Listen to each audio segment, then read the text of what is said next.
ಪ್ರಮಾಣಾಯ ನಮಃ ಜ್ಞಾನಾಯ ನಮಃ ಶ್ರೀ ಗುರುಭ್ಯೋ ನಮಃ. ಪ್ರಮಾಣ ಲಕ್ಷಣದಲ್ಲಿ ಪ್ರತಿಜ್ಞಾ ವಿರೋಧ, ಹೇತು ವಿರೋಧ ಮತ್ತು ದೃಷ್ಟಾಂತ ವಿರೋಧ ಅವುಗಳ ಕುರಿತು ನಾವು ಅವಲೋಕನ ಮಾಡ್ತಾ ಇದ್ದೇವೆ. ಅಲ್ಲಿ ಈ ಹೇತು ವಿರೋಧದ ಬಗ್ಗೆ ನಾವು ಮೊದಲು ನೋಡಿದ್ವಿ. ಹೇತುವೇ ಇಲ್ಲದೆ ಹೋದರೆ ಅದು ಒಂದು ರೀತಿ ಹೇತು ವಿರೋಧ, ಹೇತು ಇದ್ರೂ ಕೂಡ ಹೇತುವಿಗೂ ಸಾಧ್ಯಕ್ಕೂ ವ್ಯಾಪ್ತಿ ಇಲ್ಲದೆ ಹೋದರೆ ಅದೊಂದು ರೀತಿ ವಿರೋಧ ಅಂತ. ಪ್ರತಿಜ್ಞಾ ವಿರೋಧವನ್ನು ಕೂಡ ಸೂಕ್ಷ್ಮವಾಗಿ ನೋಡಿದ್ದೇವೆ.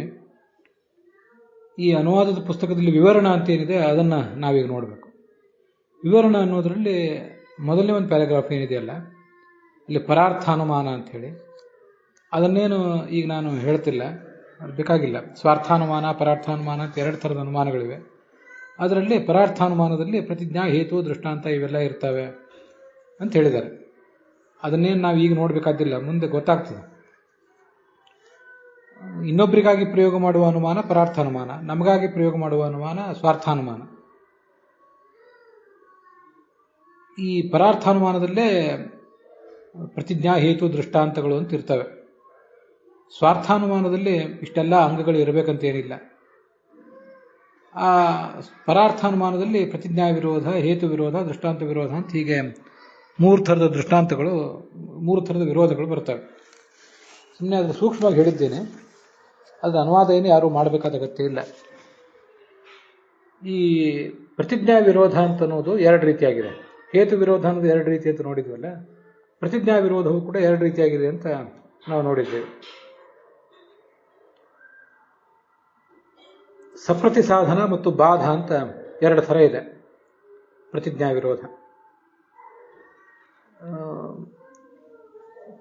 ಒಂದು ಅನುಮಾನ ಏನು ಪ್ರಯೋಗ ಮಾಡಿರ್ತಾರೆ, ಆ ಅನುಮಾನದ ಪ್ರತಿಜ್ಞೆಗೆ ಪ್ರತ್ಯಕ್ಷ ಅನುಮಾನ, ಆಗಮ ಇತ್ಯಾದಿಗಳಿಂದ ವಿರೋಧ ಬಂದರೆ ಅದನ್ನು ಪ್ರತಿಜ್ಞಾ ವಿರೋಧ ಅಂತ ಹೇಳ್ತಾರೆ. ನಮಗದು ಗೊತ್ತಿದೆ.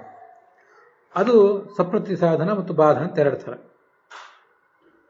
ಸಪ್ರತಿ ಸಾಧನ ಅಂದರೆ ಆ ಶಬ್ದವನ್ನು ಒಂದನ್ನು ಗಮನಿಸಬೇಕು. ಗಮನಿಸಿದರೆ ನಮಗೆ ಅದನ್ನು ಇಲ್ಲಿ ಈ ಶಾಸ್ತ್ರದಲ್ಲಿ ಯಾವ ಅರ್ಥದಲ್ಲಿ ಪ್ರಯೋಗ ಮಾಡಿದ್ದಾರೆ ಅಂತ ಗೊತ್ತಾಗ್ತದೆ. ಸಾಧನ ಅಂದರೆ ಹೇತು ಅಥವಾ ಅನುಮಾನ, ಪ್ರತಿಸಾಧನ ಅಂದರೆ ಪ್ರತಿಹೇತು. ಪ್ರತಿವಾದಿಗಳು ಅಂತಂತಿರ್ತಲ್ಲ, ವಾದಿ ಪ್ರತಿವಾದಿ, ಪಕ್ಷ ಪ್ರತಿಪಕ್ಷ. ಹಾಗೆ ನಾವೊಂದು ಅನುಮಾನ ಪ್ರಯೋಗ ಮಾಡಿದರೆ ಅದಕ್ಕೆ ಪ್ರತಿಯಾಗಿ ಇನ್ನೊಬ್ಬರು ಏನಾದರೂ ಪ್ರಯೋಗ ಮಾಡಿದರೆ ಅದನ್ನು ಪ್ರತಿಸಾಧನ ಅಂತ ಹೇಳ್ತಾರೆ. ಪ್ರತಿಸಾಧನೆಯ ಸಹಿತಂ ಸಪ್ರತಿಸಾಧನಂ. ಪ್ರತಿಸಾಧನದಿಂದ ಕೂಡಿದ್ದನ್ನೇ ಸಪ್ರತಿಸಾಧನ ಅಂತ ಹೀಗೆ ಹೇಳಬೇಕು. ಈಗ ಬಲದಿಂದ ಕೂಡಿದವನು ಸಬಲ ಇತ್ಯಾದಿಗಳು ಹೇಗಿವೆಯೋ, ಪತ್ನಿಯಿಂದ ಕೂಡಿದವನು ಸಪತ್ನೀಕ ಹೇಗೋ, ಈ ವ್ಯಕ್ತಿ, ಈ ಒಬ್ಬ ಗಂಡಸೇನಿರ್ತಾನೆ ಅವನು ಪತ್ನಿಯಿಂದ ಕೂಡಿದವನು. ಹಾಗೆ ಈ ವಾದಿ ಪ್ರಯೋಗ ಮಾಡಿದ ಒಂದು ಅನುಮಾನ ಏನಿದೆಯಲ್ಲ, ಅದಕ್ಕೆ ಪ್ರತಿವಾದಿ ಪ್ರಯೋಗ ಮಾಡಿದ ಅನುಮಾನವು ಪ್ರತಿಸಾಧನ. ಆ ಪ್ರತಿಸಾಧನದಿಂದ ಕೂಡಿದ್ದು ಈ ವಾದಿಯ ಅನುಮಾನ. ಪ್ರತಿಸಾಧನೆಯನ್ನು ಸಹಿತಂ ಸಪ್ರತಿಸಾಧನಂ. ಮೊದಲು ಗಂಡ, ಆ ಗಂಡನಿಗೆ ಹೆಂಡತಿ ಇದ್ದಾಳೆ, ಹೆಂಡತಿಯಿಂದ ಕೂಡಿದವನು ಮತ್ತೆ ಗಂಡನೇ ಆಗ್ತಾನೆ. ಸಪತ್ನೀಕ ಅಂತ ಅವನ ಶಬ್ದದಿಂದ ಹೇಳ್ತೀವಿ. ಹಾಗೆ ವಾದಿ ಪ್ರಯೋಗ ಮಾಡಿದ ಅನುಮಾನಕ್ಕೆ ಸಾಧನ ಅನ್ನೋಣ. ಅದಕ್ಕೆ ಪ್ರತಿಯಾಗಿ ಪ್ರತಿವಾದಿ ಪ್ರಯೋಗ ಮಾಡಿದ ಅನುಮಾನವನ್ನು ಪ್ರತಿಸಾಧನ ಅಂತ ಅನ್ನೋಣ. ಅಂಥ ಪ್ರತಿಸಾಧನದಿಂದ ಕೂಡಿದ್ದು ವಾದಿಯ ಅನುಮಾನ ಆಗ್ತದೆ. ಈ ಸಪ್ರತಿಸಾಧನ ಮತ್ತು ಬಾಧ ಅಂತ ಎರಡು ಥರ ಇದೆ ಅಂತ ಹೇಳಿದರು. ಆ ಬಾಧ ಅಂದ್ರೆ ಏನು ಅಂತ ಮುಂದೆ ಹೇಳ್ತಾರೆ. ಸಪ್ರತಿಸಾಧನ ಅಂದರೆ ಒಬ್ರಿಗೊಬ್ಬರು ಎದುರಾಳಿಯಾಗಿರುವುದು ಅಂತ ಸರಳವಾದ ಅರ್ಥ. ಅನುಮಾನಕ್ಕೆ ಅನುಮಾನದಿಂದಲೇ ವಿರೋಧ ಬಂದರೆ ಅದು ಒಂದು ರೀತಿ ಸಪ್ರತಿಸಾಧನ. ಉದಾಹರಣೆಗೆ ವಾದಿಯಾದವನು ಒಂದು ಅನುಮಾನ ಪ್ರಯೋಗ ಮಾಡಿದ, ಪ್ರತಿವಾದಿಯಾದವನು ಅದಕ್ಕೆ ಪ್ರತಿಯಾಗಿ ಮತ್ತೊಂದು ಅನುಮಾನ ಪ್ರಯೋಗ ಮಾಡಿದ. ಆ ಪ್ರತಿವಾದಿಯಾದವನು ಪ್ರಯೋಗ ಮಾಡಿದ ಅನುಮಾನವನ್ನು ಪ್ರತಿಸಾಧನ ಅಂತಾರೆ. ಆ ಪ್ರತಿಸಾಧನದಿಂದ ಕೂಡಿದ್ದು ವಾದಿ ಮಾಡಿದ ಅನುಮಾನ. ಇನ್ನು ವಾದ ವಿವಾದ ನಡೆದಾಗ ಸ್ಮೃತಿವಾಕ್ಯ ಒಂದನ್ನು ಪ್ರಯೋಗ ಮಾಡ್ತಾನೆ ಒಬ್ಬ. ಸ್ಮೃತಿವಾಕ್ಯ ಅಂದರೆ ಪೌರುಷೇಯವಾದ ವಾಕ್ಯ, ಯಾವುದೋ ಋಷಿಯೋ ಮತ್ತಾರೋ ಧರ್ಮಶಾಸ್ತ್ರಜ್ಞರು ಮಾಡಿದಂಥ ಒಂದು ವಾಕ್ಯ. ಅಂತೂ ಅಪೌರುಷೇಯವಾದದ್ದಲ್ಲ. ಚರ್ಚೆ ನಡೆದಾಗ ಒಂದು ಸ್ಮೃತಿ ವಾಕ್ಯವನ್ನು ಈ ಒಬ್ಬ ವಾದಿ ಉದಾಹರಣೆ ಕೊಟ್ಟ. ಯಾವುದೋ ಒಂದು ಮಡಿ ಮೈಲಿಗೆಯೋ ಮತ್ತೆ ಯಾವುದೋ ಆಚಾರ ವಿಚಾರವೋ ಅದನ್ನು ಪ್ರತಿಪಾದನೆ ಮಾಡಲಿಕ್ಕೆ. ಅದಕ್ಕೆ ಎದುರಾಳಿಯಾದವನು ಇನ್ನೊಂದು ಸ್ಮೃತಿಕಾರನ ಮಾತನ್ನು ಉದಾಹರಿಸಿದ. ಹೀಗಾದಾಗ ಇದನ್ನ ಸಪ್ರತಿ ಸಾಧನ ಅಂತ ಹೇಳ್ತಾರೆ. ನೋಡಿ, ಒಂದು ಅನುಮಾನಕ್ಕೆ ಪ್ರತಿಯಾಗಿ ಇನ್ನೊಂದು ಅನುಮಾನ ಪ್ರಯೋಗ ಮಾಡಿದರೆ ಎರಡೂ ಅನುಮಾನಗಳು ಕೂಡ ಅನುಮಾನಗಳೇ ಆದವು. ಸ್ವಾಭಾವಿಕವಾಗಿ ಈ ಅನುಮಾನಕ್ಕೆ ಎಷ್ಟು ಬೆಲೆ ಶಕ್ತಿಯೋ ಆ ಅನುಮಾನಕ್ಕೂ ಅಷ್ಟೇ ಶಕ್ತಿ. ಆದ್ದರಿಂದ ಎರಡೂ ಸಮಬಲ ಆದವು. ಸ್ಮೃತಿವಾಕ್ಯಕ್ಕೆ ಈ ಸ್ಮೃತಿವಾಕ್ಯಕ್ಕೆ ಎಷ್ಟು ಬಲವೋ ಆ ಸ್ಮೃತಿವಾಕ್ಯಕ್ಕೂ ಅಷ್ಟೇ ಬಲ. ಒಂದು ವೇಳೆ ಅದು ವೇದವ್ಯಾಸರದೋ ಮತ್ತಾರದೋ ಬಹಳ ದೊಡ್ಡವ್ರದಾಗಿದ್ರೆ ಅದು ವಿಷಯ ಬೇರೆ. ಹಾಗೆ ವೇದವ್ಯಾಸ ಮೊದಲಾದವ್ರದ್ದು ಅಲ್ಲದೇ ಇದ್ರೆ, ವೇದವ್ಯಾಸ ಮೊದಲಾದವರು ಅಂತ ನಾನು ಯಾಕೆ ಹೇಳಿದೆ ಅಂದರೆ, ವೇದವ್ಯಾಸ, ಹೈಗ್ರೀವ ರೂಪಿ ಭಗವಂತ, ನಾರಾಯಣ, ದತ್ತ, ಕಪಿಲ ಮೊದಲಾದವರು ರಚನೆ ಮಾಡಿದ್ದು. ಅದು ಬಂದರೆ ಅವರು ಮಾಡಿದ ಸ್ಮೃತಿ ಆದರೆ ಬಹಳ ದೊಡ್ಡದಾಗ್ತದೆ. ವ್ಯಾಸ ಸ್ಮೃತಿ, ದತ್ತಯೋಗ ಮೊದಲಾದದ್ದು. ಅದಲ್ಲದೇನೆ ಇವನೊಬ್ಬ ಋಷಿ, ಅವನೊಬ್ಬ ಋಷಿ, ಇವನು ಹೇಳಿದ್ದೀನಿ, ಇವನು ಒಬ್ಬ ವಾದಿ ಕೋಟ್ ಮಾಡಿದ, ಮತ್ತೊಬ್ಬ ಋಷಿ ಹೇಳಿದ್ರೆ ಮತ್ತೊಬ್ಬ ಕೋಟ್ ಮಾಡಿದ. ಹೀಗಾದಾಗ ಇವೆಲ್ಲವೂ ಸಮಬಲ ವಿರೋಧಗಳಾದವು. ಆದ್ದರಿಂದ ಸಪ್ರತಿ ಸಾಧನ ಅಂತ ಇದನ್ನು ಪರಿಗಣನೆ ಮಾಡಿಬಿಡ್ತಾರೆ.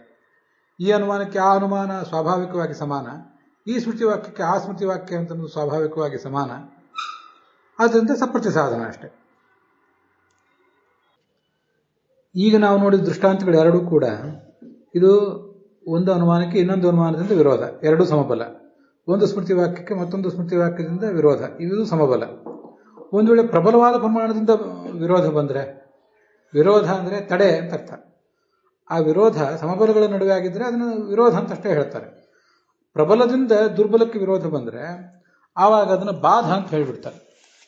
ಪೂರ್ತಿ ಬಾಧ ಅನ್ನೋ ಶಬ್ದವೇ ಈ ದುರ್ಬಲವಾದದ್ದನ್ನು ಪ್ರಬಲವಾದದ್ದು ಹೊಡೆದು ಹಾಕುವುದು ಅನ್ನೋ ಅರ್ಥದಲ್ಲಿ ಪ್ರಯೋಗ ಮಾಡ್ತಾರೆ ಅದನ್ನು. ಅನುಮಾನಕ್ಕೆ ಪ್ರತ್ಯಕ್ಷದ ವಿರೋಧ. ಈ ನೋಡಿ, ಪ್ರತ್ಯಕ್ಷ, ಅನುಮಾನ, ಆಗಮ ಅಂತ 3 ಪ್ರಮಾಣಗಳಿವೆ. ಅದರಲ್ಲಿ ಪ್ರತ್ಯಕ್ಷ ಮತ್ತು ಆಗಮಗಳೆರಡೂ ಕೂಡ ತುಂಬ ಪ್ರಬಲವಾದದ್ದು. ಈ ಅನುಮಾನ ಅಂತ ಅನ್ನೋದು ದುರ್ಬಲ. ಅದನ್ನು ಯಾರೂ ಹೇಗೂ ಪ್ರಯೋಗ ಮಾಡ್ಬೋದು. ದೇವರಿದ್ದಾನೆ ಅಂತಲೂ ಪ್ರಯೋಗ ಮಾಡ್ಬೋದು, ದೇವರಿಲ್ಲ ಅಂತಲೂ ಪ್ರಯೋಗ ಮಾಡ್ಬೋದು. ಆದ್ದರಿಂದ ಅದೇನು ತೀರ್ಮಾನ ಆಗುವಂತ ಯಾವುದೇ ತೀರ್ಮಾನಕ್ಕೆ ಅದು ಕಾರಣ ಆಗೋದಿಲ್ಲ. ಆದ್ದರಿಂದ ದುರ್ಬಲವಾದದ್ದು ಅನುಮಾನ, ಅದಕ್ಕೆ ಪ್ರತ್ಯಕ್ಷದ ವಿರೋಧ ಬಂದರೆ ಅದನ್ನು ಬಾಧ ಅಂತ ಹೇಳ್ತಾರೆ. ಹಾಗೆ ಅನುಮಾನಕ್ಕೆ ಶ್ರುತಿಯ ವಿರೋಧ ಬಂದರೆ ಅದನ್ನು ಬಾಧ ಅಂತಲೇ ಹೇಳ್ಬೋದು. ಹೀಗೆ ಅನುಮಾನಕ್ಕೆ ಪ್ರತ್ಯಕ್ಷದ ಹಾಗೂ ಶ್ರುತಿಯ ವಿರೋಧ ಬಂದರೆ ಅದನ್ನು ಬಾಧ ಅಂತ ಹೇಳೋದು. ಈಗಲೂ ಉದಾಹರಣೆ ನಾವು ನೋಡಿದ್ದೇವಲ್ಲ, ವಿಶ್ವಂ ಮಿಥ್ಯಾ ದೃಶ್ಯತ್ವ ಅಂತ ಅವರು ಅನುಮಾನ ಪ್ರಯೋಗ ಮಾಡಿದರು. ಅದಕ್ಕೆ ಪ್ರತ್ಯಕ್ಷದ ವಿರೋಧ ಬಂದರೆ, ಪ್ರತ್ಯಕ್ಷ ಜಗತ್ತಿನ ಸತ್ಯ ಅಂತ ತಿಳಿಸ್ತಾ ಇದೆ, ಆ ಪ್ರತ್ಯಕ್ಷ ತುಂಬ ಪ್ರಬಲವಾದದ್ದು, ಅದರ ವಿರೋಧ ಬಂದುಬಿಟ್ರೆ ಆ ಅನುಮಾನ ಕುಸಿದು ಹೋಗುತ್ತೆ. ಹಾಗೆ ವಿಶ್ವಂ ಸತ್ಯಂ ಭಗವಾನ ಮೊದಲಾದ ವೇದವಾಕ್ಯಗಳಿವೆ. ಆ ವೇದವಾಕ್ಯಗಳು ಅನುಮಾನಕ್ಕಿಂತ ತುಂಬ ಪ್ರಬಲವಾದದ್ದು. ಆದ್ದರಿಂದ ಅವು ಈ ಪ್ರತ್ಯಕ್ಷ ಅನುಮಾನವನ್ನೇ ಬಾಧಿಸ್ತವೆ ಅಂತ ಅದರ ತಾತ್ಪರ್ಯ. ಇನ್ನು ಈಗ ನಾವು ಸ್ಮೃತಿವಾಕ್ಯಕ್ಕೆ ಇನ್ನೊಂದು ಸ್ಮೃತಿವಾಕ್ಯದ ವಿರೋಧ ಅಂತ ಹೇಳಿದ್ವಿ. ಅಲ್ಲಿ ಒಂದು ಸ್ಮೃತಿವಾಕ್ಯ ವಾದವಿವಾದ ನಡೆದಾಗ ಒಬ್ಬ ವಾದಿಯಾದವನು ಒಂದು ಯಾವುದೋ ಋಷಿಯ ಸ್ಮೃತಿವಾಕ್ಯವನ್ನು ಕೋಟ್ ಮಾಡಿದ, ಅದಕ್ಕೆ ಮತ್ತೊಬ್ಬ ಶ್ರುತಿವಾಕ್ಯವನ್ನು ಕೋಟ್ ಮಾಡಿದ. ಶ್ರುತಿವಾಕ್ಯ ಅಂದರೆ ವೇದವಾಕ್ಯ. ಆ ವೇದವಾಕ್ಯವನ್ನೇ ಕೋಟ್ ಮಾಡಿಬಿಟ್ರೆ ಆ ವೇದವಾಕ್ಯ ಅಂತ ಅನ್ನೋದು ಸ್ಮೃತಿವಾಕ್ಯಕ್ಕಿಂತ ಹೆಚ್ಚು ಪ್ರಬಲ. ಸ್ಮೃತಿವಾಕ್ಯ ಅಂತನ್ನೋದು ಯಾರೊಬ್ಬ ಋಷಿ ಮಾಡಿದ್ದು, ವೇದ ಅಂತನ್ನೋದು ಅಪೌರುಷೇಯವಾದದ್ದು. ಹಾಗೆ ಅಪೌರುಷೇಯವಾದ ಶ್ರುತಿವಾಕ್ಯದಿಂದ ವಿರೋಧ ಬಂದುಬಿಟ್ರೆ ಅದನ್ನು ಬಾಧ ಅಂತ ಕರೀತಾರೆ. ಅದು ಪ್ರಬಲ ಪ್ರಮಾಣದ ವಿರೋಧ. ಅದು ಹಾಗೆ ಸ್ಮೃತಿವಾಕ್ಯಕ್ಕೆ ಅಂದರೆ ಒಬ್ಬ ಋಷಿ ಮಾಡಿದ ಸ್ಮೃತಿವಾಕ್ಯಕ್ಕೆ ಶ್ರುತಿಯ ಬೆಂಬಲ ಇರುವಂತಹ ಇನ್ನೊಂದು ಸ್ಮೃತಿವಾಕ್ಯ ಸಿಕ್ಕರೆ ಅದು ಕೂಡ ಬಹಳ ಪ್ರಬಲವಾದದ್ದ ಬಾಧವೇ. ಈಗ ಸ್ಮೃತಿವಾಕ್ಯ ಅಂದರೆ ಯಾವನೋ ಒಬ್ಬ ಶಂಖ ಅಂತ ಒಬ್ಬ ಋಷಿ ಅವನು ರಚನೆ ಮಾಡಿದ ಒಂದು ಸ್ಮೃತಿ, ಅದನ್ನು ಒಬ್ಬ ಕೋಟ್ ಮಾಡಿದ. ಅದಕ್ಕೆ ಪ್ರತಿಯಾಗಿ ಒಂದು ಮಹಾಭಾರತದ್ದೋ ಭಾಗವತದ್ದೋ ಅಥವಾ ವ್ಯಾಸಸ್ಮೃತಿನೋ ಒಬ್ಬ ಕೋಟ್ ಮಾಡಿದ. ಇವೆಲ್ಲವೂ ಕೂಡ ಮಹಾಭಾರತ, ಭಾಗವತ, ಪಂಚರಾತ್ರ ಇವೆಲ್ಲವೂ ಕೂಡ ದತ್ತ ವಾಕ್ಯ, ವೇದವ್ಯಾಸ ವಾಕ್ಯ ಇವೆಲ್ಲವೂ ಕೂಡ ಶ್ರುತಿಯ ಸಂವಾದಿ ಅಂದರೆ ಶ್ರುತಿಯ ಬೆಂಬಲವು ಇರುವಂತಹ ಸ್ಮೃತಿವಾಕ್ಯಗಳು. ಆದ್ದರಿಂದ ಅವು ಹೆಚ್ಚು ಪ್ರಬಲ. ಆದ್ದರಿಂದ ಸ್ಮೃತಿವಾಕ್ಯದ ಇಂಥ ಸ್ಮೃತಿವಾಕ್ಯದ ವಿರೋಧ ಬಂದರೆ, ಒಬ್ಬ ಋಷಿಯ ಮಾತಿಗೆ ಇನ್ನೊಬ್ಬ ಋಷಿಯ ಮಾತಿನಿಂದ ವಿರೋಧ ಬರುವುದು ತೀರಾ ಸಾಮಾನ್ಯ. ಒಬ್ಬ ಋಷಿಯ ಮಾತಿಗೆ ವೇದವ್ಯಾಸನಂತಹ ಪರಮ ಋಷಿಯ ಮಾತಿನಿಂದ ವಿರೋಧ ಬಂದರೆ ಅದು ಬಾಧ ಅಂತಲೇ ಕರೆಸ್ಕೋತದೆ. ಇಲ್ಲಿ ಒಂದು ಸಂಗತಿ, ಅದನ್ನು ಅನುವಾದದಲ್ಲಿ ನೀವೇನು ಹೇಳಬೇಕಾಗಿಲ್ಲ, ಮತ್ತು ಅದು ಬೇರೆ ಬೇರೆ ಪ್ರಸಂಗಗಳಲ್ಲಿ ವಿದ್ವಾಂಸರ ನಡುವೆ ಚರ್ಚೆಗೆ ಬರುವಂಥ ವಿಚಾರ. ಸ್ಮೃತಿವಾಕ್ಯಕ್ಕೆ ಋಷಿ ಮೊದಲಾದ ಯಾವನೋ ಒಬ್ಬ ಋಷಿ ಅವನು ರಚನೆ ಮಾಡಿದ ಒಂದು ಸ್ಮೃತಿ, ಅದನ್ನು ಒಬ್ಬ ವಾದಿ ಕೋಟ್ ಮಾಡಿದ. ಅದಕ್ಕೆ ಪ್ರತಿಯಾಗಿ ಇನ್ನೊಬ್ಬ ಸ್ಮೃತಿವಾಕ್ಯವನ್ನು ಕೋಟ್ ಮಾಡಿದ ಅಂತ ಪ್ರಶ್ನೆ ಬಂದಾಗ, ಸ್ಮೃತಿ ಅಂದರೆ ಯಾವುದು? ಅಪೌರುಷೇಯವಾದ ಶ್ರುತಿಯ ಬೆಂಬಲವುಳ್ಳ ಇನ್ನೊಂದು ಸ್ಮೃತಿ ಅಂತ ಇಲ್ಲಿ ಹೇಳಿದ್ದಾರೆ. ವೇದವ್ಯಾಸರು ರಚನೆ ಮಾಡಿದ ಮಹಾಭಾರತ, ಭಾಗವತ, ದತ್ತ ರಚನೆ ಮಾಡಿದ ದತ್ತಯೋಗ, ಕಪಿಲ ಋಷಿ ಮಾಡಿದ ಕಪಿಲ ಸಂಹಿತ, ಇವಕ್ಕೆಲ್ಲದಕ್ಕೂ ಕೂಡ ಶ್ರುತಿಯ ಬೆಂಬಲ ಬೇಕು ಅಂತ ಏನಿಲ್ಲ. ಶ್ರುತಿಯ ಬೆಂಬಲ ಇಲ್ಲದೇನೆ ಸಹಜವಾಗಿ ಅವೆಲ್ಲ ಪ್ರಮಾಣ. ಹಾಗೆ ನಮ್ಮ ವಿಶ್ವಾಸ ಇದೆ. ಇದರ ಬಗ್ಗೆ ವಿದ್ವಾಂಸರ ನಡುವೆ ವಿವಾದ ಇರಬಹುದು. ನಮ್ಮ ಸರ್ವಮೂಲ ಗ್ರಂಥಗಳಲ್ಲಿ, ಟೀಕಾ ಟಿಪ್ಪಣಿಗಳಲ್ಲಿ ವೇದಗಳ ಮೂಲಕ ಮಹಾಭಾರತಾದಿಗಳಿಗೆ ಪ್ರಾಮಾಣ್ಯ ಸಮರ್ಥನೆ ಮಾಡಬೇಕಾ ಅಥವಾ ಪ್ರತ್ಯೇಕವಾಗಿ ಸಮರ್ಥನೆ ಮಾಡಬಹುದಾ ಅಂತ ಒಂದು ಚರ್ಚೆ ಅಲ್ಲಲ್ಲಿ ನಡೀತಿರ್ತದೆ. ಆದರೆ ಅನೇಕ ಜನ ವಿದ್ವಾಂಸರ ಜೊತೆ ನಾನು ಚರ್ಚೆ ಮಾಡಿದ್ದೇನೆ. ನನ್ನ ಅಭಿಪ್ರಾಯ ಏನು ಹಾಗೇ ಇದೆ. ವೇದಗಳ ಮೂಲಕ ಏನು ಮಹಾಭಾರತಾದಿ ಗ್ರಂಥಗಳಿಗೆ ಪ್ರಾಮಾಣ್ಯ ಮತ್ತು ಅದಕ್ಕೊಂದು ಸಮರ್ಥನೆ ಏನು ಬರಬೇಕಾದ್ದಿಲ್ಲ. ಸ್ವಯಂ ಭಗವಂತ ರಚನೆ ಮಾಡಿದ ಭಾರತದಂಥ ಗ್ರಂಥ ಅದು ವೇದಕ್ಕಿಂತಲೂ ದೊಡ್ಡದಿದೆ. ವೇದದ ಮೂಲಕ ಇದಕ್ಕೇನು ಶಿಫಾರಸು ಏನು ಮಾಡಬೇಕಾದ ಅಗತ್ಯ ಇಲ್ಲ ಅನ್ನೋದನ್ನು ಅನೇಕ ಜನ ವಿದ್ವಾಂಸರು ಅದನ್ನು ಒಪ್ಪಿದ್ದಾರೆ. ಭಗವದ್ಗೀತಾದಂಥ ಗ್ರಂಥದ ಆರಂಭದಲ್ಲಿ ಅದರ ಭಾಷ್ಯ ತಾತ್ಪರ್ಯಗಳಲ್ಲಿ ಆಚಾರ್ಯರು ಅಪೌರುಷೇಯವಾದ ವೇದದ ಬೆಂಬಲ ಇದೆ, ಹೀಗೆಲ್ಲ ಬೇರೆ ಬೇರೆ ಕಡೆ ಅದನ್ನು ಪ್ರಯೋಗ ಮಾಡಿದ್ದಾರೆ. ಸಹಜವಾಗಿ ಅವುಗಳಿಗೊಂದು ಶಕ್ತಿ ಇರ್ತದೆ. ಅದಕ್ಕೆ ಯಾಕೆ ಭಗವಂತನ ಮಾತಾದಂಥ ಸಹಜವಾದ ಶಕ್ತಿ ಇರೋದ್ರಿಂದ ಅದಕ್ಕೆ ಬೇರೆ ಪ್ರಮಾಣಗಳಿಂದ ಬೆಂಬಲವನ್ನು ನಾವೇನು ತೋರಿಸಬೇಕಾಗಿಲ್ಲ ಅಂತಲೇ ನಮ್ಮ ಅಭಿಪ್ರಾಯ. ಇದರ ಬಗ್ಗೆ ವಿದ್ವಾಂಸರ ನಡುವೆ ಚರ್ಚೆ ಇರ್ತದೆ. ಈ ವಿಷಯವನ್ನು ಸುಮ್ಮನೆ ಇಲ್ಲಿ ಹಾಕಿದ್ದೇನೆ ಅಷ್ಟೇ. ನನ್ನ ಅಭಿಪ್ರಾಯ ನಾನು ಯಾವತ್ತೂ ವ್ಯಕ್ತವಾಗಿ ಹೇಳಬೇಕು, ಮುಚ್ಚಿಟ್ಕೊಳ್ಬಾರ್ದು. ಬೇರೆ ಯಾರಾದರೂ ಅದು ಒಪ್ಪಲಿ ಬಿಡಲಿ, ಅದಕ್ಕಾಗಿ ಹೇಳಿದ್ದೀನಿ. ಅನುವಾದ ಮಾಡುವಾಗ ನೀವೇನು ಅದನ್ನು ಅನುವಾದ ಮಾಡಬೇಕಾಗಿಲ್ಲ. ಇಲ್ಲಿಗೆ ಇವತ್ತಿನ ಈ ಭಾಗ ಸಮಾಪ್ತ ಆಗಿದೆ.